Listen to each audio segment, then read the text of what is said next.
मोड़ दिया है मुंह तोहफों का दुश्मन की ओर, बस मौके का इंतजार है। एक बार मिल जाए देश, इस बार आर है जा पार है। भारत माता की जय! भारत माता की जय! भारत अब कहां पे स्ट्राइक करेगा? भारतीय फौज की तरफ से इस बात के ऐलान के बाद कि सीज फायर आर्जी है, बहुत सारे सवालात उठना शुरू हो गए हैं। ऑपरेशन सिंदूर राउंड 2 का नाम दिया। भारत एक मर्तबा फिर नई जंग की तैयारी कर रहा है। पाक भारत कशीदगी क्या नया रुख इख्तियार करेगी? ये कशीदगी फिर से बढ़ने का कोई खदशा मौजूद है? चूंकि राजनाथ सिंह तो कह रहे हैं कि ये ट्रेलर था, लेकिन खबरें थोड़ी सी परेशान कुन हैं, ये बात मानने वाली है। 4 दिनों की लड़ाई ने हमें ये भी सिखाया कि इदारों में जदीद तरबियत होना कितना जरूरी। तो भारत अभी पाकिस्तान के खिलाफ एक बहुत ही डिफरेंट लेवल पे जंग लड़ने का फैसला कर चुका है। ये करता क्या था? ये रिक्रूट करता था बहुत सारे लोगों को, फाइनेंशियल एंड लॉजिस्टिकल सपोर्ट देता था उनको, जो एक्टिविटीज करते थे, जो लश्कर तैयबा के जो डिफरेंट कैडर्स होते थे जो इंडिया नेपाल बॉर्डर के ऊपर काम करते थे, ये उनको फाइनेंस करता था। सफारती टीमें बनाई जा रही है वहां पर, पूरी दुनिया को जाएं बताएं, ऑपरेशन सिंदूर की तफसील डिटेल्स शेयर करें। उसके बाद इस बात का वाज़े तौर पर ऐलान किया गया है कि ये सीज फायर आर्जी है। इस हवाले से जो चीज़ें निकल कर सामने आई तो उसके बाद ये वजीर खारजा इसहाक डार 3 रोज़ा दौरे पर चीन रवाना हो गए। लोग बोल रहे हैं कि तुर्की का टूरिज्म कैंसिल कर दो, ईज माई ट्रिप ने भी एडवाइजरी करी है, और भी कुछ और हमारी ट्रैवल एजेंसीज हैं, उन्होंने तुर्किया जाने के लिए डिस्करेज किया है। लोग बहुत बड़े पैमाने पे कैंसिलेशन करवा रहे हैं। तो यार आप लोगों को इस बात, अच्छा टीआरटी भी जो है उसको भी भारत ने बैन कर दिया है, ग्लोबल टाइम्स को भी बैन कर दिया है, वगैरह वगैरह। आप लोगों को ये पता है कि तुर्की की कितनी लंबी लग चुकी है इस लड़ाई में?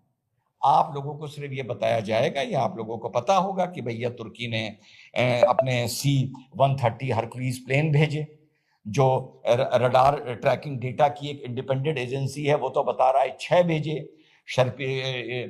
तुर्की की सर्वेलेंस शिप भी आके कराची पर डॉक हुई। उसी पीरियड में तुर्की के ड्रोन भी लगभग 360 इस्तेमाल हुए भारत के ऊपर, और 2 ऑपरेटिव्स भी तुर्की के जो ऑपरेशनल सपोर्ट देने के लिए आए हुए थे, वो भी हमारे अटैक में मारे गए। ये भी आप लोगों को पता होगा कि आर्म्स दुनिया की कितनी बड़ी इंडस्ट्री है, और आर्म्स की इंडस्ट्री में तुर्की के ड्रोन्स कितनी जल्दी वर्ल्ड को इंप्रेस कर रहे थे। 2020 में जो अजरबैजान और आर्मीनिया की लड़ाई हुई थी, उसमें जो इनको सक्सेस मिला था, यूक्रेन और रशिया की लड़ाई में जो इन लोगों को सक्सेस मिला था तुर्की के ड्रोन्स को, आप लोगों को पता है भारत ने तुर्की के ड्रोन की इंडस्ट्री का भट्टा बैठा दिया है, जिसको बोला जाता है भट्टा बैठ गया, या ईंटें बनते हैं तो समझ लो सब कुछ बर्बाद हो गया।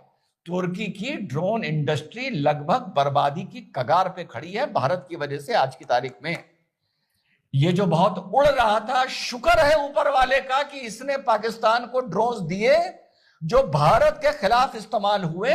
और भारत, और जहां इजराइल, आप इजराइल करते हैं ना, जहां पर इजराइल इन ड्रोन्स को ठोकने के लिए पेट्रियोट और अपनी आयरन शील्ड और फलाना क्या क्या इस्तेमाल कर रहा था, भारत ने जो जिसको आप बिल्कुल वॉर के मॉडर्नाइजेशन में विंटेज मान सकते हैं, विंटेज पुराना हथियार L-70 और ZU-23, जिसको आसान भाषा में एंटी एयरक्राफ्ट गन बोला जाता है, उन मॉडिफाइड गन से आमतौर पर 1 बैरल होती है।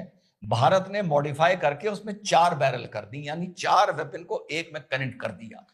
उससे भारत ने 70 ड्रोन इनके